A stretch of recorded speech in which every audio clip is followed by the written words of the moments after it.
اللہ اور اللہ کے رسول کی مانیں گے تو کامیاب ہو جائیں گے۔ ہم بھی ناچتے تھے، گاتے تھے، غفلت اور جہالت میں ڈوبے ہوئے لوگ تھے، مگر میرے رب نے اٹھایا، کہاں نبیوں والے کام میں بٹھا دیا اور آج لا کے آپ لوگوں کے سامنے کھڑا کر دیا۔ میرے رب نے اپنا وعدہ سچا کر دیا، اے لوگوں ہدایت ہمارے پاس ہے، ہم جس کو چاہتے ہیں گمراہ کر دیتے ہیں۔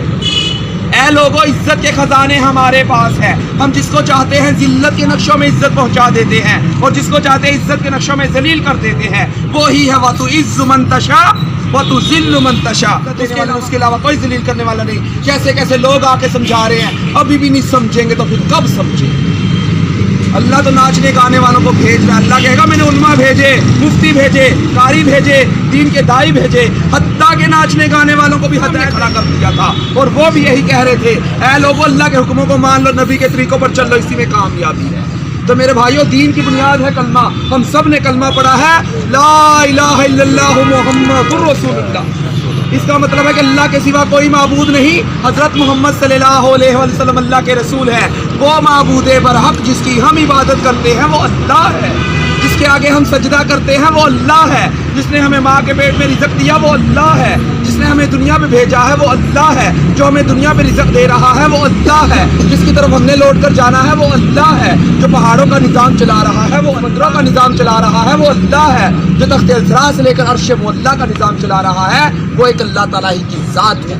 اس کے علاوہ کوئی دوسری ذات نہیں ہے، وہ وحدہ لا شریک ہے، اس کا کوئی شریک نہیں ہے، نہ اس کا کوئی ہمسر ہے، نہ کوئی ثانی ہے، نہ کوئی ساتھی ہے، نہ وہ کھاتا ہے، نہ پیتا ہے، نہ سوتا ہے، نہ اس کی کسی سے رشتہ داری ہے، وہ بے نیاز ذات ہے، وہ بے نیاز ذات ہے، وہ صمد ہے، وہ بے نیاز ہے، وہ خالق ہے، وہ سب کو پیدا کرنے والا ہے، وہ رازق ہے، وہ سب کو رزق دینے والا ہے، وہ سمیع ہے، وہ سب کی سننے والا ہے، وہ بصیر ہے، وہ سب کو دیکھنے والا ہے، وہ علیم ہے، وہ سب کچھ جاننے والا ہے، وہ الباری و مصور ہے، وہی جان ڈالنے والا اور صورتیں بنانے والا ہے، وہ الحی ہے، ہمیشہ ہمیشہ زندہ رہنے والا ہے، سب کو قائم کرنے اور سنبھالنے والا ہے، وہ وہاب ہے، سب کو عطا کرنے والا ہے، وہ قہار ہے، سب کو اپنے قابو میں رکھنے والا ہے، وہ جبار ہے، زبردست ہے، وہ المومن ہے، امن اور ایمان دینے والا ہے، وہ رحیم ہے، بے حد رحم کرنے والا ہے، وہ رحمان ہے، بڑا مہربان ہے۔ وہ کون ہے؟ وہ اللہ ہے جو ہم پر مہربان ہو گیا، جس نے ہمیں انسان پیدا کیا،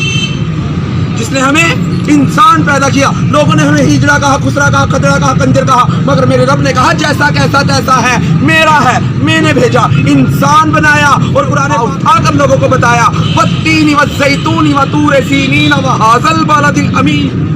اللہ کہہ رہا ہے قسم ہے انجیر اور زیتون کی، قسم ہے صحرائے سینا، طور کے پہاڑ کی۔ حضرت موسیٰ علیہ السلام والا جدھر اللہ سے ہم کلام ہوا کرتے تھے، پھر کہہ رہا ہے اس امن امان والے شہر یعنی مکہ معظمہ کی، پھر کہا لقد خلقنا الانسان فی احسن تقویم، کہ ہم نے انسان کو خوبصورت پیدا کیا۔ تو پھر ہم کون ہوتے ہیں انسانوں میں کمیاں دیکھنے والے، اپنے رب کی تخلیق کی ہوئی چیزوں میں کمیاں نوٹ کرنے والے۔ اللہ کے نبی نے فرمایا اس وقت تک اسے موت نہیں آئے گی جب تک کہ اس کی کمیاں نکال کے اس کے اندر منتقل نہ کر دی جائیں گی۔ رحمان کا کام ہے خوبیاں دیکھنا، کام ہے کمیاں دیکھنا۔ شیطان تو کمیاں دکھاتا ہے، میرے اندر 101 کمی ہے، مجھے دیکھ کر چلو گے تو گمراہ ہو جاؤ گے، اللہ کے نبی کے طریقے کو دیکھ کر چلو گے تو فلاح پر پہنچ جاؤ گے، بامراد ہو جاؤ گے، دہشت ملے گی، جنت ملے گی۔ اس کے لیے تیاری ہو رہی ہے دین کی محنت سے۔ میرے بھائیوں جن کا وقت نہیں لگا، اگر ہم جیسے لوگ 4 مہینے لگا سکتے ہیں، آپ لوگوں کے لیے کوئی مشکل نہیں ہے۔ یہ ہے کوئی مشکل؟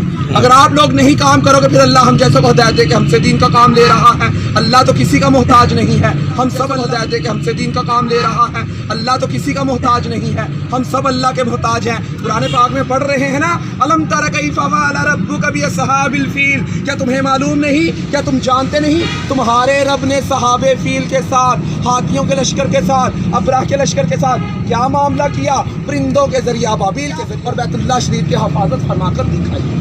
نمرود کو ایک مچھر کے ذریعے ہلاک کیا، جس بادشاہی کے تخت پر بیٹھ کر وہ سجدے کروایا کرتا تھا، اسی بادشاہی کے تخت پر بیٹھ کر اللہ پاک نے اس کے سر پہ چھتر لگا کے دکھائے۔ حضرت ہود علیہ السلام کی قوم عاد جو کہتی تھی میں بڑی طاقتور قوم ہوں، حضرت ہود علیہ السلام نے کہا اے قوم یہ جو تمہیں طاقت دی ہے اللہ نے دی ہے، اصل طاقت تو اللہ کی ہے، اللہ کو مانو، کیوں غرور کرتے ہو، کیوں تکبر کرتے ہو، کیوں گھمنڈ میں ہو؟ مگر ان قوم والوں نے نہ مانا، اللہ نے ایک ہوا چلائی، پٹک پٹک کے مارا، ایسے پڑے تھے جیسے کھجور کے تن کے بکھرے پڑے۔